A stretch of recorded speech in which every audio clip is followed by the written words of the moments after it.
पापमोचनी एकादशी व्रत कथा। धर्मराज युधिष्ठिर बोले, हे भगवान, मैंने फाल्गुन मास की शुक्ल पक्ष की एकादशी का महत्म्य सुना। अब आप चैत्र मास के कृष्ण पक्ष की एकादशी के बारे में बतलाइए। इस एकादशी का क्या नाम है? इसमें कौन से देवता की पूजा की जाती है तथा विधि क्या है? सो सब विस्तार पूर्वक कहिए। श्री कृष्ण भगवान बोले कि हे राजन, एक समय मानधाता ने लोमस ऋषि से पूछा था कि हे मुनि, चैत्र मास के शुक्ल पक्ष की एकादशी का क्या नाम है तथा उसकी विधि क्या है? सो सब पूरी तरह से कहिए। लोमस ऋषि बोले कि हे राजन, चैत्र मास के कृष्ण पक्ष की एकादशी का नाम पाप मोचनी है। उसके व्रत के प्रभाव से अनेक पाप नष्ट हो जाते हैं। इसकी कथा इस प्रकार है। प्राचीन काल में एक चैत्र रथ नामक वन था। उसमें अप्सराएं वास करती थी। वहाँ हर समय वसंत रहता था, अर्थात उस जगह सदैव प्रत्येक तरह के पुष्प खिले रहते थे। उस जगह गंधर्व कन्याएं विहार किया करती थी। उस वन में इंद्र अन्य देवताओं के साथ क्रीड़ा करता था। उस वन में एक मेधावी नामक मुनि तपस्या करते थे। वे शिव भक्त थे। एक दिन मंजू घोषा नामक एक अप्सरा उनको मोहित करने के लिए सितार बजाकर मधुर मधुर गाने लगी। उस समय शिव के शत्रु अनंग कामदेव भी शिव भक्त मेधावी मुनि को जीतने के लिए तैयार हुए। कामदेव ने उस सुंदर अप्सरा के भ्रूण का धनुष बनाया, कट्टाज्ञ को उसकी प्रत्यक्ष डोरी बनाई, उसके नेत्रों को उस मंजू घोषा अप्सरा को सेनापति बनाया। इस तरह कामदेव अपने शत्रु भक्त को जीतने को तैयार हुआ। उस समय मेधावी मुनि भी युवा तथा हृष्ट-पुष्ट थे। उन्होंने यज्ञोपवीत तथा दंड धारण कर रखा था। वे दूसरे कामदेव के समान शोभा पाते थे। उस मुनि को देखकर कामदेव के वश में हुई। मंजू घोषा ने धीरे धीरे मधुर वाणी से वीणा पर गाना शुरू किया। मेधावी मुनि भी मंजू घोषा के मधुर गाने पर तथा उसके सौंदर्य पर मोहित हो गए। वह अप्सरा उन मुनि को कामदेव से पीड़ित जानकर उनसे आलिंगन करने लगी। वह मुनि उसके सौंदर्य पर मोहित होकर शिव रहस्य को भूल गए और काम वशीभूत होकर उसके साथ रमण करने लगे। उस मुनि को काम के वशीभूत होने के कारण उस समय दिन रात्रि का कुछ भी ध्यान न रहा और बहुत समय तक रमण करते रहे। एक दिन मंजू घोषा उस मुनि से बोली कि हे मुनि, अब मुझे बहुत समय हो गया है, स्वर्ग जाने की आज्ञा दीजिए। उस अप्सरा के ऐसे वचनों को सुनकर मुनि बोले, हे सुंदरी, तू जो आज इसी संध्या को आई है, अभी प्रातः काल तक ठहरो।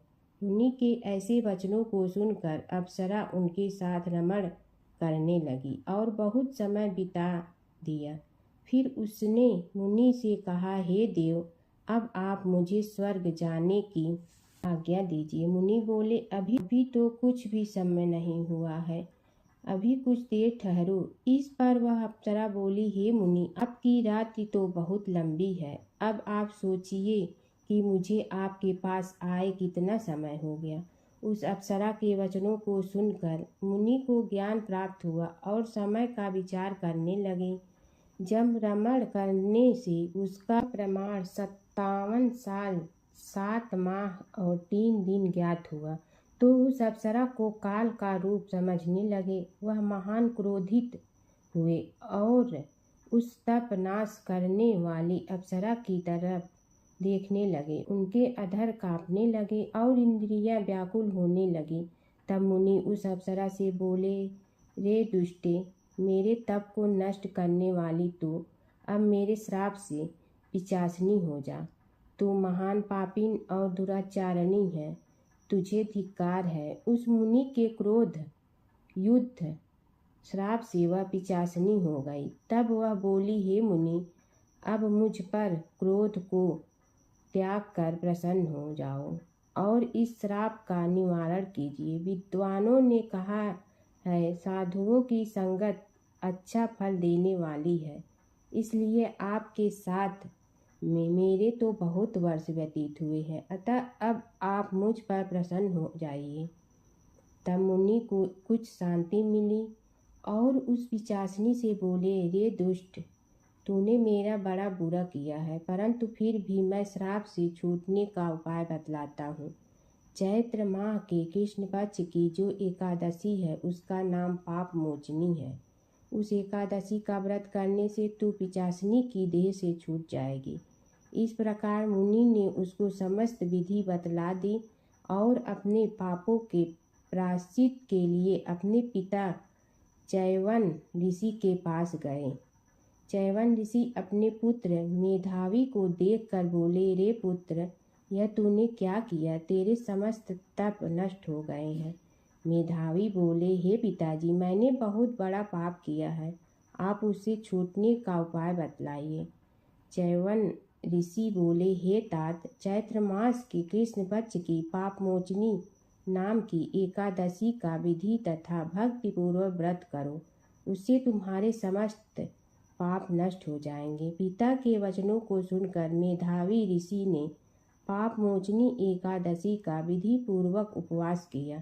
उसके प्रभाव से उनके समस्त पाप नष्ट हो गए। मंजू घोषा अप्सरा भी पाप मोचनी एकादशी का व्रत करने से पिशाचनी की देह से छूट गई और सुंदर रूप धारण करके स्वर्ग लोक को चली गई। लोमस मुनि बोले, हे राजन, इस पाप मोचनी एकादशी के प्रभाव से सब पाप नष्ट हो जाते हैं।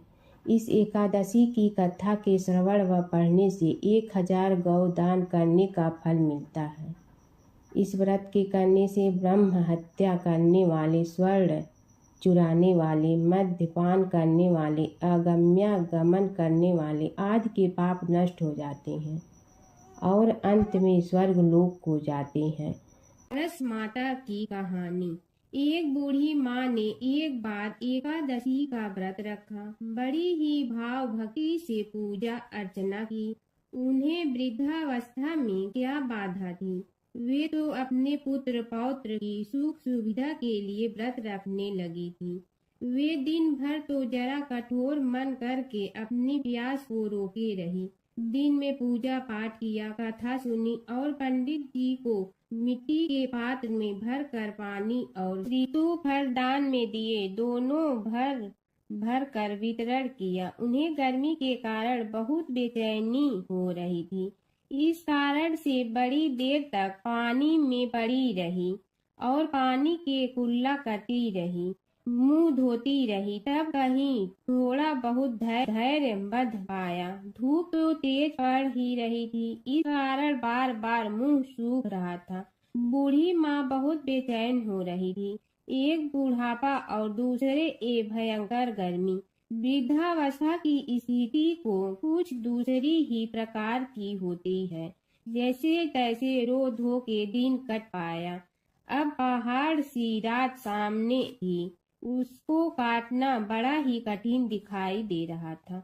खटिया पर पड़े शांति नहीं मिल रही थी। वे बार बार करवट बदल रही थी। अनेक बार वे बाहर जाती और भीतर आती। उन्हें घर के अंदर शांति नहीं थी। वे पड़ी पड़ी एकादशी माता का स्मरण करती रही। वे कहती रही कि हे माता जी, आप मेरी लाज रखिए, आप ही मुझे शक्ति दे दीजिएगा जिससे मैं भली भांति आपका व्रत कर सकूं और ये पहाड़ सी रात शांति पूर्वक व्यतीत हो सके। प्यास के कारण बूढ़ी माँ की बेचैनी तो बढ़ ही रही थी। उन्होंने धैर्य रखने का बहुत प्रयास किया, किंतु सहनशीलता की सीमा टूट गई और वे घबराकर एकदम चिल्ला पड़ी। बोली कि बचाओ बचाओ। अम्मा का चिल्लाना सुनकर परिवार भर के नर नारी, बच्चे और पड़ोसी एकत्रित होकर बूढ़ी अम्मा की खटिया के समीप पहुंच गए। सबने पूछा कि अम्मा जी, आपको क्या हो गया है? आप क्यों चिल्ला पड़ी थी? आप इस वृद्धावस्था में एक कठिन व्रत क्यों कर रही हैं? अम्मा जी, शक्ति से ही भक्ति होती है। थोड़ी ही देर में वे फिर से बोली कि अरे, हमारे तो प्राण ही निकलने जा रहे हैं। मेरी छाती पर ठंडे पानी का घड़ा रख दीजिए। नातियों ने दादी की छाती पर ठंडे पानी का पात्र रख दिया। तब कहीं उन्हें थोड़ा बहुत आराम मिला और थोड़ी देर के लिए उन्होंने अपनी आंखें बंद कर ली। एकादशी माता ने सोचा कि ये बूढ़ी अम्मा है तो बहुत कठोर, जरा जाकर उसकी परीक्षा लेना चाहिए। वे आधी रात को मुर्गा बनकर टेर लगाने लगी। मुर्गा की आवाज सुनकर दादी जल्दी से उठी और बाहर जाकर आसमान की ओर देखा, किंतु आसमान में कहीं उन्हें प्रातःकालीन तारा नहीं दिखाई दिया। वे सोचने लगी कि ये मुर्गा क्यों और कैसे बोल गया है। उन्हें प्यास तो बढ़ ही रही थी। थोड़ा बहुत उनका मन भी विचलित होने लगा था, किंतु अंत में उन्होंने दृढ़ निश्चय किया कि मैं अब व्रत को पूर्ण करके ही छोड़ूंगी, चाहे भले ही मेरे प्राण निकल जाएं। ये सोचकर फिर वे खटिया पर शिथिल होकर लेट गए। थोड़ी ही देर में एकादशी माता ने उनकी फिर से परीक्षा लेनी चाहिए। एक छोटी सी बालिका एक गिलास में शरबत लेकर उनके सिरहाने खड़ी हो गई और जोर से बोली कि दादी जी, सवेरा हो गया है, आप हाथ मुंह धोकर शरबत पी लीजिए। पहले तो शरबत का गिलास देखकर उनका मन ललचाने लगा, किंतु अचानक व्रत का स्मरण हो आया और उन्होंने सोचा कि मैं किसी भी प्रकार से अभी शरबत नहीं पी सकती हूँ, और वे शांति पूर्वक अपनी घटिया पर लेट गई। फिर थोड़ी ही देर में उन्हें ऐसा लगा कि जैसे किसी ने उन्हें पानी के कुएं में पटक दिया हो। वे बड़ी देर तक उस कुएं में हाथ पांव चलाती रही, किंतु उन्होंने अपने मुंह में पानी की एक बूंद भी नहीं जाने दी और वे दृढ़ता पूर्वक अपना व्रत पालती रही। थोड़ी ही देर में न जाने कहां से सामने आग जलने लगी, जिससे भारी गर्मी पड़ने लगी। प्यास के कारण प्राण निकलने लगे, किंतु बूढ़ी अम्मा का कुछ भी नहीं बिगड़ पाया। वे जहां की तहां मुस्कुराती हुई बैठी रही। थोड़ी ही देर में बाहर प्रकाश दिखाई देने लगा। ऐसा लगा कि जैसे सवेरा हो गया हो। बूढ़ी अम्मा ने जब बाहर निकलकर देखा तो समझ गई कि अभी सवेरा होने में 3-4 घंटे की देरी है। यह जानकर वे शांति पूर्वक इधर उधर घूमने फिरने लगी। एकादशी माता ये बात अच्छी तरह से समझ गई कि ये बूढ़ी अम्मा किसी भी प्रकार से अपने व्रत से नहीं टल सकती है। वे उनके सत्य व्रत को अच्छी तरह से समझ गई। सवेरा होते ही बूढ़ी माँ ने स्नान किया, भगवान का पूजन पाठ किया, एकादशी माता की कथा सुनी, ब्राह्मणों को दक्षिणा देकर भोजन कराया। तब कहीं उन्होंने जल ग्रहण किया। कन्याओं को भोजन कराने के बाद अम्मा ने भोजन किया। उस श्रेष्ठ व्रत के प्रताप से बूढ़ी अम्मा की आयु में वृद्धि हो गई। उनका घर परिवार हरा भरा हो गया। घर में अब उनके कोई अभाव नहीं रहता। वे हर तरह के सुख साधनों से संपन्न हो गई। नाती नतीनों से उनका घर भर गया और वे उसी दिन से 12 महीने की एकादशी का व्रत करने लगी। एकादशी माता के व्रत के प्रताप से इस संसार में हर प्रकार के सुख भोग कर अंत में वैकुंठ धाम को चली गई। ऐसा है तुरंत फल देने वाला एकादशी माता का व्रत। विष्णु भगवान की कथा। एक नगर में एक सेठ व एक सेठानी रहते थे और सेठानी रोज विष्णु भगवान की पूजा करती थी। सेठ को उसका पूजा करना बिल्कुल अच्छा नहीं लगता था। इसी वजह से एक दिन सेठ ने सेठानी को घर से निकाल दिया। घर से निकलने पर वह जंगल की ओर गई तो देखा 4 आदमी मिट्टी खोदने का काम कर रहे थे। उसने कहा कि मुझे नौकरी पर रख लो। उन्होंने उसे रख लिया, लेकिन मिट्टी खोदने से सेठानी के हाथों में छाले पड़ गए और उसके बाल भी उड़ गए। वह आदमी कहते हैं कि बहन, लगता है तुम किसी अच्छे घर की महिला हो। तुम्हें काम करने की आदत नहीं है। तुम ये काम रहने दो और हमारे घर का काम कर लिया करो। वह चारों आदमी उसे अपने साथ घर ले गए और वह 4 मुट्ठी अनाज लाते और सभी बांट कर खा लेते।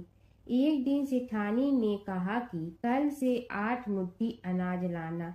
अगले दिन वह 8 मुट्ठी अनाज लाए और सेठानी पड़ोसन से आग मांग लाई। उसने भोजन बनाया, विष्णु भगवान को भोग लगाया, फिर सभी को खाने को दिया। सारे भाई बोले कि बहन, आज तो भोजन बहुत स्वादिष्ट बना है। सेठानी ने कहा कि भगवान का जूठा है तो स्वाद तो होगा ही। सेठानी के जाने के बाद सेठ भूखा रहने लगा और आस पड़ोस के सारे लोग कहने लगे कि ये तो सेठानी के भाग्य से खाता था। एक दिन सेठ अपनी सेठानी को ढूंढने चल पड़ा। उसने ढूंढते हुए वह भी उस जंगल में पहुंच गया जहां वह चारों आदमी मिट्टी खोद रहे थे। सेठ ने उन्हें देखा तो कहा कि भाई, मुझे भी काम पर रख लो। उन आदमियों ने उसे काम पर रख लिया, लेकिन मिट्टी खोदने से उसके भी हाथों में छाले पड़ गए और बाल उड़ने लगे। उसकी यह हालत देख चारों बोले कि तुम्हें काम की आदत नहीं है, तुम हमारे साथ चलो और हमारे घर में रह लो। सेठ उन चारों आदमियों के साथ उनके घर चला गया और जाते ही उसने सेठानी को पहचान लिया, लेकिन सेठानी घूंघट में थी तो सेठ को देख नहीं पाई। सेठानी ने सभी के लिए भोजन तैयार किया और हर रोज की भांति विष्णु भगवान को भोग लगाया। उसने उन चारों भाइयों को भोजन परोस दिया, लेकिन जैसे ही वह सेठ को भोजन देने लगी तो विष्णु भगवान ने उसका हाथ पकड़ लिया। भाई बोले कि बहन, ये तुम क्या कर रही हो? वह बोली, मैं कुछ नहीं कर रही हूँ, मेरा हाथ तो विष्णु भगवान ने पकड़ लिया है। भाई बोले, हमें भी विष्णु भगवान के दर्शन कराओ। उसने भगवान से प्रार्थना की तो विष्णु जी प्रकट हो गए। सभी ने दर्शन किए। सेठ ने सेठानी से क्षमा मांगी और सेठानी को साथ चलने को कहा। भाइयों ने अपनी बहन को बहुत सा धन देकर विदा किया। जब सेठानी के साथ सेठ भी भगवान विष्णु की पूजा करने लगा और उनके परिणाम से उनका घर अन्न धन से भर गया। एक समय की बात है कि विष्णु भगवान का विवाह लक्ष्मी जी के साथ निश्चित हो गया। विवाह की तैयारी होने लगी। सभी देवताओं को निमंत्रण भेजे गए, परंतु गणेश जी को निमंत्रण नहीं दिया। कारण जो भी रहा हो, अब भगवान विष्णु की बारात जाने का समय आ गया। सभी देवता अपनी पत्नियों के साथ विवाह समारोह में आए। उन सब ने देखा कि गणेश जी कहीं दिखाई नहीं दे रहे हैं। तब वे आपस में चर्चा करने लगे कि क्या गणेश जी को कोई न्योता नहीं दिया है या स्वयं गणेश जी ही नहीं आए हैं। सभी को इस बात पर आश्चर्य होने लगा। तभी सब ने विचार किया कि विष्णु भगवान से ही इसका कारण पूछा जाए। विष्णु भगवान से पूछने पर उन्होंने कहा कि हमने गणेश जी के पिता भोलेनाथ महादेव को न्योता भेजा है। यदि गणेश जी अपने पिता के साथ आना चाहते हैं तो आ जाते, अलग से न्योता देने की कोई आवश्यकता भी नहीं थी। दूसरी बात यह है कि उनको 1.25 मन मूंग, 1.25 मन चावल, 1.25 मन घी और 1.25 मन लड्डू का भोजन दिन भर में चाहिए। यदि गणेश जी नहीं आएंगे तो कोई बात नहीं, दूसरे के घर जाकर इतना सारा खाना पीना अच्छा भी नहीं लगता। इतनी वार्ता कर ही रहे थे कि किसी एक ने सुझाव दिया, यदि गणेश जी आ भी जाए तो उनके द्वारपाल बनाकर बैठा देंगे कि आप घर की याद रखना। आप तो चूहे पर बैठकर धीरे धीरे चलोगे तो बारात से बहुत पीछे रह जाओगे। यह सुझाव भी सबको पसंद आ गया तो विष्णु भगवान ने भी अपनी सहमति दे दी। होना क्या था कि इतने में गणेश जी वहां आ पहुंचे और उन्हें समझा बुझाकर घर की रखवाली करने बैठा दिया गया। बारात चल रही थी, तब नारद जी ने देखा कि गणेश जी तो दरवाजे पर ही बैठे हुए हैं। तो वे गणेश जी के पास गए और रुकने का कारण पूछा। गणेश जी कहने लगे कि विष्णु भगवान ने मेरा बहुत अपमान किया है। नारद जी ने कहने लगे कि अपनी मूषक देना को आगे भेज दे तो वह रास्ता खोद देगी, जिससे उनके वाहन धरती में धंस जाएंगे। तब आपको सम्मान पूर्वक बुलाना पड़ेगा। अब तो गणेश जी ने अपनी मूषक सेना जल्दी से आगे भेज दी और सेना ने जमीन पोली कर दी। जब बारात वहां से निकली तो रथों के पहिए धरती में धंस गए। लाख कोशिश करे परंतु पहिए नहीं निकले। सभी ने अपने अपने उपाय किए परंतु पहिए तो नहीं निकले, बल्कि जगह जगह से टूट गए। किसी की समझ में नहीं आ रहा था कि अब क्या किया जाए। तब तो नारद जी ने कहा, आप लोगों ने गणेश जी का अपमान करके अच्छा नहीं किया।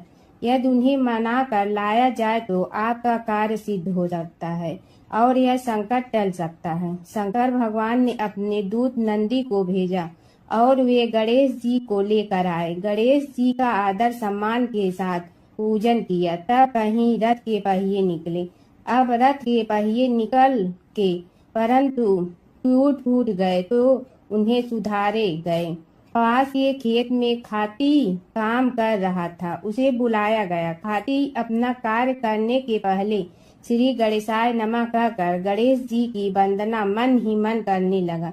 देखते ही देखते खाती ने सभी पहियों को ठीक कर दिया। तब खाती कहने लगा कि हे देवताओं, आपने सर्वप्रथम गणेश जी को नहीं मनाया होगा और न ही उनकी पूजन की होगी, इसीलिए तो आपके साथ यह संकट आया है। हम तो मूर्ख अज्ञानी हैं, फिर भी पहले गणेश जी को पूजते हैं, उनका ध्यान करते हैं। आप लोग तो देवतागण हैं, फिर भी आप गणेश जी को कैसे भूल गए। अब आप लोग भगवान श्री गणेश जी की जय बोल कर जाएं तो आपके सब काम बन जाएंगे और संकट कट जाएंगे। ऐसा कहते हुए बारात वहां से चल दी और विष्णु भगवान को लक्ष्मी जी के साथ विवाह संपन्न करा के सभी सकुशल घर लौट आए। हे गणेश जी महाराज, आपने विष्णु को जैसे कारज सारियो ऐसे कारज सबको सिद्ध कर जो। बोलो गजानन भगवान की जय। विष्णु जी की कथा प्राचीन काल की बात है। एक नगर में धर्मपाल नाम का एक निर्धन किंतु अत्यंत धर्मनिष्ठ व्यक्ति रहता था। वह न तो अधिक पूजा पाठ जानता था और न ही उसके पास धन था, परंतु उसके हृदय में भगवान विष्णु के प्रति अपार श्रद्धा थी। वह प्रतिदिन प्रातः स्नान कर भगवान विष्णु का स्मरण करता और तुलसी दल अर्पित करता। होली के दिनों में जब लोग रंग उत्सव में मग्न रहते तब भी वह हरि नाम का जाप करता रहता। एक दिन किसी कारणवश वह पूजा न कर सका। मन में ग्लानि हुई और रात को उसने भगवान विष्णु से क्षमा याचना की। उसी रात उसे स्वप्न में विष्णु ने दर्शन दिए और कहा, हे भक्त, भी व्यक्ति श्रद्धा से मेरा स्मरण करता है, मैं उसके सभी पाप हर लेता हूँ। भक्ति में विधि नहीं, भाव प्रधान होता है। कुछ समय बाद धर्मपाल के जीवन की सभी कठिनाइयाँ दूर हो गई। उसके घर में सुख शांति और समृद्धि आ गई। अंत समय में उसे वैकुंठ लोक की प्राप्ति हुई। व्रत कथा के साथ पढ़ी और सुनी जाने वाली लपसी तपसी की यह कहानी। एक लपसी था, एक तपसी था। तपसी हमेशा भगवान की तपस्या में लीन रहता था। लपसी रोजाना सवा सेर की लपसी बनाकर भगवान का भोग लगाकर जीम लेता था। एक दिन दोनों लड़ने लगे। तपसी बोला, मैं रोज भगवान की तपस्या करता हूँ, इसलिए मैं बड़ा हूँ। लपसी बोला, मैं रोज भगवान को सवा सेर लपसी का भोग लगाता हूँ, इसलिए मैं बड़ा हूँ। नारद जी वहाँ से गुजर रहे थे। दोनों को लड़ता देखकर उनसे पूछा कि तुम क्यों लड़ रहे हो। लपसी ने खुद के बड़ा होने का कारण बताया और लपसी ने अपना कारण बताया। नारद जी बोले, तुम्हारा फैसला मैं करूँगा। दूसरे दिन लपसी और तपसी नहाकर अपनी रोज की भक्ति करने आए तो नारद जी ने छुपकर 1.25 करोड़ की एक एक अंगूठी उन दोनों के आगे रख दी। तपसी की नज़र उस अंगूठी पर पड़ी जो उसने चुपचाप अंगूठी उठाकर अपने नीचे दबा ली। तब लपसी की नज़र अंगूठी पर पड़ी, लेकिन उसने ध्यान नहीं दिया। भगवान को भोग लगाकर लपसी खाना खाने लगा। नारद जी सामने आए तो दोनों ने पूछा कि कौन बड़ा, तो नारद जी ने लपसी से खड़ा होने को कहा। वो खड़ा हुआ तो उसने नीचे दबी अंगूठी दिखाई पड़ी। नारद जी ने लपसी से कहा, तपस्या करने के बाद भी तुम्हारी चोरी करने की आदत नहीं गई, इसलिए लपसी बड़ा है और तुम्हें तुम्हारी तपस्या का कोई फल भी नहीं मिलेगा। तपसी शर्मिंदा होकर माफ़ी मांगने लगा। उसने नारद जी से पूछा, मुझे मेरी तपस्या का फल कैसे मिलेगा? नारद जी ने कहा, यदि कोई गाय और कुत्ते की रोटी नहीं बनाएगा तो फल तुझे मिलेगा। यदि कोई ब्राह्मण को भोजन करवा कर दक्षिणा नहीं देगा तो फल तुम्हें मिलेगा। यदि कोई साड़ी के साथ ब्लाउज नहीं देगा तो फल तुझे मिलेगा। यदि कोई दिए से दिया जलाएगा तो फल तुम्हें मिलेगा। यदि कोई सारी कहानी सुने लेकिन तुम्हारी कहानी नहीं सुने तो फल तुझे मिलेगा। उसी दिन से हर व्रत कथा कहानी के साथ लपसी तपसी की कहानी भी सुनी और कही जाती है। ओम जय जगदीश हरे, स्वामी जय जगदीश हरे। भक्त जनों के संकट क्षण में दूर करे। ओम जय जगदीश हरे। जो ध्यावे फल पावे, दुख बिन दे मन का। सुख संपत्ति घर आवे, कष्ट मिटे तन का। ओम जय जगदीश हरे। मात पिता तुम मेरे, शरण कहूँ किसकी। तुम विनय और न दूजा, आस करूँ जिसकी। ओम जय जगदीश हरे। तुम पूर्ण परमात्मा, तुम अंतर्यामी। पार ब्रह्म परमेश्वर, तुम सबके स्वामी। ओम जय जगदीश हरे। तुम बिंदा के सागर, तुम पालन करता। मैं मूर्ख कल काम, कृपा करो भरता। ओम जय जगदीश हरे। तुम हो ये कय गोचर, सबके प्राणपति। किस विधि मिलूं दया में, तुमको मैं कुमति। ओम जय जगदीश हरे। दीन बंधु दुख हरता, तुम राधक मेरे। अपने हाथ उठाओ, द्वार बड़ा तेरे। ओम जय जगदीश हरे। विषय विकार मिटा, पाप हरो देवा। श्रद्धा भक्ति बढ़ाओ, संतन की सेवा। ओम जय जगदीश हरे। तन मन धन सब तेरा, स्वामी सब कुछ है तेरा। तेरा तुझको अर्पण क्या लागे मेरा। ओम जय जगदीश हरे। जय जगदीश हरे, स्वामी जय जगदीश हरे। भाग्य जनों के संकट क्षण में दूर करे। ओम जय जगदीश हरे, स्वामी जय जगदीश हरे।